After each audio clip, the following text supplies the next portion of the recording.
Hello everyone. Most thingamajigs and whatchamacallits do have proper names. Most of us just don't know what they are. Let's take a look at a few. The space between your eyebrows is your glabella. The little dot over the I or the J is a tittle. The proper name for the nape of your neck is the niddick. And for those keeping score, the word niddick has two tittles. Now the pound sign is more properly called the octothorpe. And driblets are the little bumps you see on blackberries and raspberries. And one of my favorites, interrobang.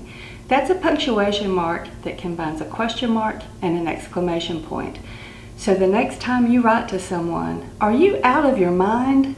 the interrobang is a good choice for punctuation. But let's kick it up a notch. Kummerspeck. That's the word for the weight you gain from emotional eating. It's a German word with a literal translation of grief, bacon. And that feeling you get from overindulging? Crapulous. It doesn't sound like a real word, but it actually dates back to the 16th century.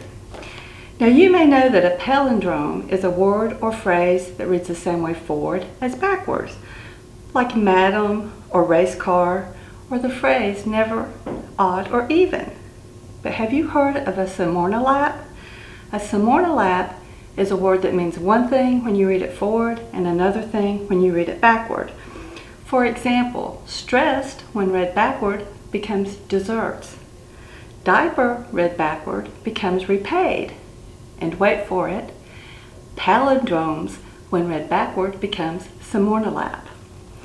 So now an antonym is a word opposite in meaning to another.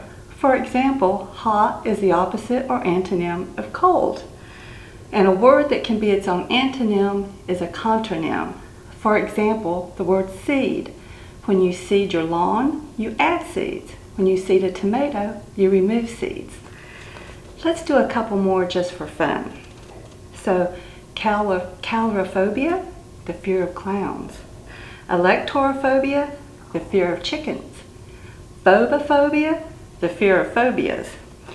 And arachhebiterophobia, the fear of having peanut butter stuck to the roof of your mouth. And do you know the word for the fear of having to say arachhebiterophobia?